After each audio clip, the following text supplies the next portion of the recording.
오늘 주시는 하나님의 말씀은 마태복음 7장 7절에서 12절까지의 말씀입니다. 제가 봉독해 드리겠습니다. 구하라, 그리하면 너희에게 주실 것이요. 찾으라, 그리하면 찾아낼 것이요. 문을 두드리라, 그리하면 너희에게 열릴 것이니 구하는 이마다 받을 것이요. 찾는 이는 찾아낼 것이요. 두드리는 이에게는 열릴 것이니라. 너희 중에 누가 아들이 떡을 달라 하는데 돌을 주며 생선을 달라 하는데 뱀을 줄 사람이 있겠느냐. 너희가 악한 자라도 좋은 것으로 자식에게 줄 알거든. 하물며 하늘에 계신 너희 아버지께서 구하는 자에게 좋은 것으로 주시지 않겠느냐. 그러므로 무엇이든지 남에게 대접을 받고자 하는 대로 너희도 남을 대접하라. 이것이 율법이요 선지자니라. 아멘. 할렐루야. 저는 오늘 성령을 구하라 라는 주님의 말씀으로 함께 은혜를 나누겠습니다. 예수님은 마태복음 6장에서 무엇을 마실까, 무엇을 먹을까, 무엇을 입을까를 염려하지 말라라고 하셨습니다. 그런데 오늘 예수님이 7장에서는 구하라, 찾으라, 두드리라 라고 말씀을 하십니다. 염려하지 말아야 할 우리가 그럼 왜 기도를 해야 합니까? 바로 기도가 염려의 백신이기 때문에 그렇습니다. 기도를 하면 염려가 사라지지만 기도를 그만두면 염려가 발병을 합니다. 그러므로 기도하기와 염려하지 않기는 우리의 신앙생활에 있어서 이렇게 나란히 가는 것입니다. 아무것도 염려하지 말고 다만 모든 일에 기도와 간구로 너희 구할 것을 감사함으로 하나님께 아뢰라 라고 주님은 말씀을 하십니다. 무슨 말씀입니까?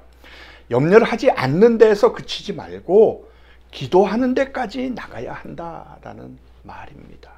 이 두 가지를 제대로 병행할 때에 우리의 영혼이 비로소 푸른 초장에서 뛰노는 그 양과 같이 건강할 수 있다라는 그런 말씀이 되는 것입니다. 오늘 본문에 보면 예수님께서는 기도를 세 가지로 표현을 하고 계십니다. 구하라, 찾으라, 문을 두드리라. 여기에서 구하라는 무엇인가 결핍이 되어 있는 것을 간구로 한다라는 것을 뜻합니다. 그릇은 준비되어 있는데 그 안에 채울 것이 없다라는 것입니다. 이스라엘이 광야에서 배고프고 목이 마를 때 먹을 양식과 마실 물을 하나님께 구했습니다. 그때 하나님께서는 만나와 메추라기로 그 이스라엘 백성들에게 보내주셨고 반석에서 물을 내어서 마시게 하셨습니다. 또 예수님께서도 주기도문을 통하여서 우리들에게 일용할 양식을 구하라고 가르쳐 주셨습니다. 그리고 찾으라는 무엇인가 가지고는 있지만 그것의 본질적인 의미를 알지 못하는 영적 무지를 지적한 것입니다. 우리는 하나님의 고귀한 생명을 가지고 있지만 그 의미의 목적과 사명과 능력을 알지를 못한 채 소중한 시간을 낭비를 하고 있다는 것입니다. 그러기에 영적인 깨우침을 통하여서 자신의 바른 정체성을 회복할 수 있도록 하나님 앞으로 나아가야 된다라는 말씀입니다. 또 문을 두드리라는 무엇인가 닫혀 있어서 원활한 소통이 막혀 있음을 지적을 하고 계시는 것입니다. 하나님께서는 우리들과 늘 함께 동행하시기를 원하는데 중간에 막힌담이 있기 때문에 영적 교제가 막히고 복의 통로가 닫힐 수 있다는 거죠. 그런 점에서 문을 두드리는 것은 막힌 담을 헐어버리는 회개의 기도를 말하는 것입니다. 닫힌 문이 열리기만 하면 하나님과의 관계가 회복되어서 성령과 말씀으로 충만해지는 그런 풍성한 삶을 살 수가 있습니다. 여러분, 사실 이 구하라, 찾으라, 문을 두드리라는 구별된 세 가지의 기도를 알려주시는 것이 아니라 기도를 강조하기 위해서 반복해서 말씀을 하신 것입니다. 기도가 무엇입니까? 기도는 우리의 열정을 담아서 하나님께 아뢰는 것이요, 끈기 있게 하나님께 매달리는 것이요, 포기할 줄 모르는 집념을 가지고 하나님께 우리의 마음을 토하는 것입니다. 근데 우리가 구해야만 하나님이 주시는 이유가 무엇일까요? 우리가 하나님께 알려드릴 때까지 하나님께서 그것을 모르시기 때문일까요? 우리가 하나님을 설득할 때까지 하나님이 내키시를 안 하시기 때문에 그러실까요? 우리에게 있는 문제는 하나님이 주실 준비가 되어 있는가 아닌가 하는 것이 아니라 우리가 받을 준비가 되어 있는가 아닌가라는 것입니다. 예수님이 여기서 말씀하고 계시는 것은 물질적인 축복이 아니라 영적인 축복들, 곧 날마다 죄 사함 받는 것, 악으로부터 구원받는 것, 믿음이 자라는 것, 화평과 소망과 사랑, 즉 성령의 내주하시는 역사를 말씀합니다. 여러분, 진정으로 하나님의 사람이 되고 싶습니까? 진정으로 하나님을 알고 싶고 그분과 동행하고 싶고 하나님께서 우리에게 주시고자 하는 그 한없는 축복들을 체험을 하고 싶으십니까? 그렇다면 우리는 날마다 이 영적인 축복들을 끈덕지게 구해야만 합니다. 그래야만 채워질 것입니다. 그럴 때 사도 바울처럼 뒤에 있는 것들을 버려두고 우리는 푯대를 향하여 앞으로 나갈 수가 있는 것입니다. 바울은 내가 이미 얻었다 함도 아니요 온전히 이루었다 함도 아니라 오직 내가 그리스도 예수께 잡힌 바 된 그것을 잡으려고 달려가노라 라고 했습니다.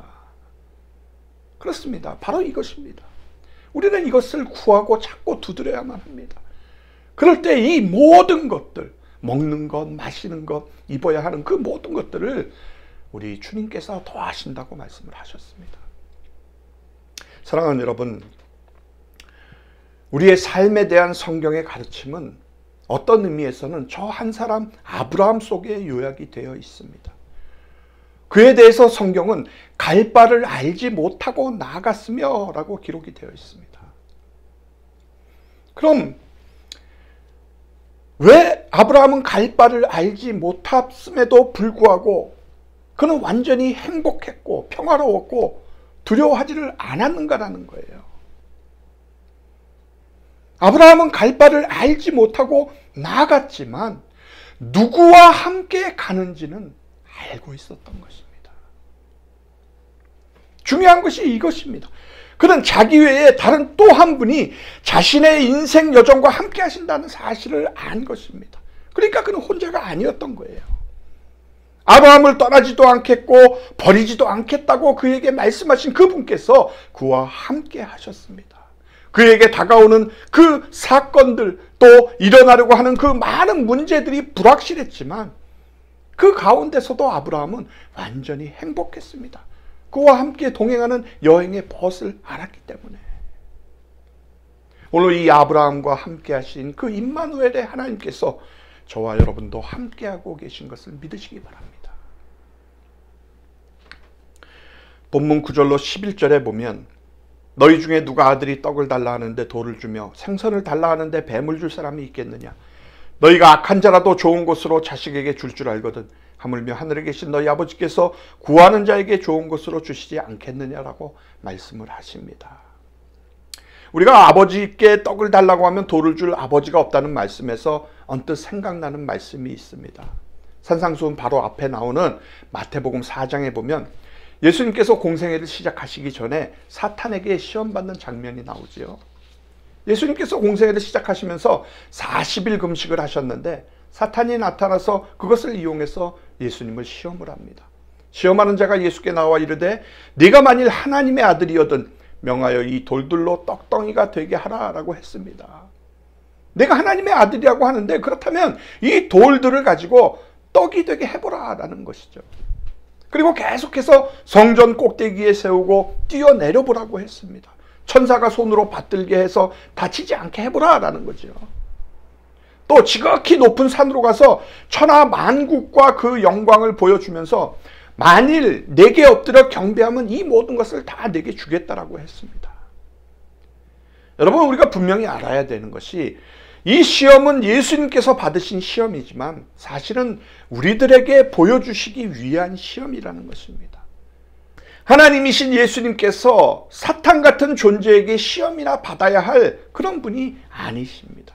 그러나 몸소 그 시험을 받으시고 그 모습을 우리에게 보여주심으로 인해서 앞으로 우리가 사탄에게 그 같은 시험을 당할 때에 어떻게 이기는가라고 그 시범을 우리에게 보여주셨다라는 것입니다.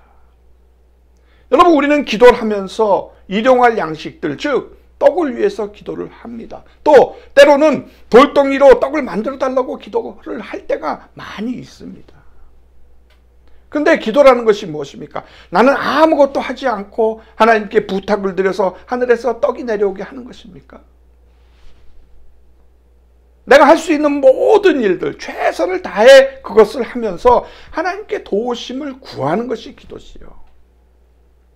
돌을 갖다가 놓고 떡덩이가 되게 해달라는 것처럼 나는 아무런 노력 없이 기적적인 방법으로 해결을 해달라고 하는 기도는 잘못된 기도라는 것입니다. 물론 우리가 할 수 없는 일들이 많이 있습니다. 그럴 때 우리가 할 수 없는 일들은 전적으로 하나님께 의지하고 구해야 할 것입니다. 그러나 내가 할 수 있는 일, 즉 하나님께서 우리 스스로 노력을 해서 할 수 있도록 만들어 놓으신 일들, 그 일들은 나는 아무것도 하지 않고 하나님께 구하는 것, 그것은 잘못된 것이라는 거죠. 그럼에도 불구하고 우리의 기도가 때로는 하나님을 시험하려는 의도가 다분히 있는 그런 기도를 할 때가 많이 있습니다. 하나님, 이번 일만 해결해 주시면 하나님께서 살아계심을 믿겠습니다. 이번 사업이 성공만 하게 해주신다면 제가 하나님을 더 잘 섬기겠습니다. 이 병만 고쳐주신다면 제가 열심히 교회 다니면서 정말 충성을 다하겠습니다. 큰일을 앞에 두고 기도하는 것이 나쁘다는 것은 아닙니다. 그러나 그 일의 성공과 실패를 떠나서 하나님을 믿고 안 믿고 하겠다는 그 마음이 나쁘다라는 거지요. 그러기에 우리의 기도가 때로는 우리의 영광을 위해서 할 때가 많이 있습니다. 이 세상에서 우리의 소유가 많아지고 우리의 권세가 커지고 우리의 지위가 높아지는 것을 바라고 기도할 때가 많이 있습니다. 우리의 허황된 욕망을 채우기 위해서 기도할 때가 많이 있다는 것입니다. 세상의 쾌락과 부귀 영화를 위해서 기도할 때가 얼마나 많이 있습니까? 우리가 이런 것들을 위해서 기도하는 것은 정말 참된 기도가 무엇인지를 잘 몰라서 이런 기도를 하는 것입니다. 여러분, 여기에서 좋은 것은 우리의 기준에, 우리의 기호에 맞는 것이 아니라 하나님께서 기뻐하시는 것, 곧 하나님께서 우리를 위하여 계획하시고 준비하는 것을 의미합니다. 누가복음에 보면 그것이 구하는 자에게 주시는 성령이라고 명확하게 제시를 하고 있습니다. 너희가 악한 자라도 좋은 것을 자식에게 줄 줄 알거든 하물며 너희 하늘 아버지께서 구하는 자에게 성령을 주시지 않겠느냐 하시니라. 그러므로 성령은 어느 것보다 우리가 우선적으로 구해야 할 우리의 기도의 제목인 것입니다. 본문 12절에 보니까 그러므로 무엇이든지 남에게 대접을 받고자 하는 대로 너희도 남을 대접하라. 이것이 율법이요 선지지 아니라 라고 말씀하십니다. 여러분, 이 말씀을 우리는 무엇이라고 합니까? 황금률이라고 부릅니다. 황금처럼 고귀한 가르침이라는 뜻이기 때문입니다. 여러분, 사실 말이라는 것이 상처를 주면 상처로 돌아오고 희망을 건네면 희망으로 돌아옵니다. 그래서 대접을 받고 싶으면 먼저 대접을 해야 하고, 존경을 받고 싶으면 먼저 존경을 해야 되고, 사랑을 받고 싶으면 먼저 사랑을 해야 되는 것입니다. 우리가 이 말씀을 볼 때 이론적으로는 굉장히 쉬워 보이지만 실천하기는 쉬운 것이 아닙니다. 왜 그렇습니까? 우리의 자존심 때문에 그렇습니다. 내가 너보다 더 낫다는 교만이 우리 마음속에 자리 잡고 있는 한 우리는 항상 대접을 받으려고 하지 대접하는 것은 싫어합니다. 나이가 들면 들수록, 높은 자리에 오르면 오를수록, 또 직책과 직급이 올라갈수록 더 섬김을 받고 더 대접을 받고 싶어하는 것이 인간의 본성인 것 같습니다. 한 소년이 엄마에게 달려와서 울먹거리며 말했습니다. 엄마, 산이 나를 보고 자꾸 바보라고 말해. 엄마가 물었습니다. 네가 산에게 뭐라고 했는데? 아이가 대답합니다. 야, 이 바보야 라고 했어. 엄마가 빙그레 웃으면서 그러면 내일부터 산을 향해 야, 이 천재야 라고 말해보렴. 그러자 산은 정말로 아이에게 말했습니다. 야, 이 천재야. 내가 남에게 건네는 말은 산울림처럼 내게 돌아오는 것입니다. 다른 사람에게 악담과 저주와 미운 말을 건네는 사람은 고운 말, 축복의 말, 칭찬과 인정의 말을 들을 수가 없습니다. 그럼에도 자기 중심적인 우리는 내가 다 아는 것처럼 잘난 척을 하고 남을 가르치려 하고 지적을 합니다. 그러기에 우리가 황금률을 실천하려면 다른 사람의 형편을 잘 살펴보아야 합니다. 그 사람의 요구를 깨닫고 이해하는 마음을 가져야 한다는 것입니다. 그러기에 이 말씀에서 가장 중요한 것은 첫 단어인 그러므로 라는 접속사입니다. 여러분, 접속사가 무엇입니까? 접속사는 앞에서 언급된 것의 결과를 의미하지 않습니까? 이 바로 앞부분에서 강조된 것이 바로 기도에 관한 교훈입니다. 그러니까 여기에서 예수님이 말씀하시는 것은 바로 이것입니다.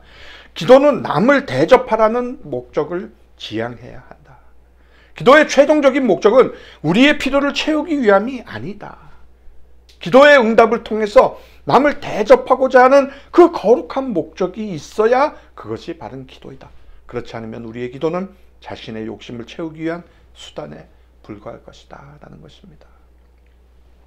사랑하는 성도 여러분, 그러므로 우리의 기도는 남을 대접하기 위한 목적 위에 세워져야 합니다.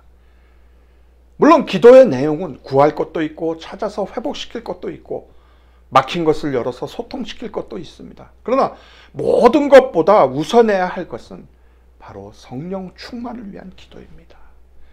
그것은 하나님께서 우리에게 주신 좋은 것입니다. 하나님께서 기뻐하시는 기도입니다. 우리 다 같이 오늘 성령 충만을 구하는 저와 여러분이 되시기를 주님의 이름으로 축원합니다.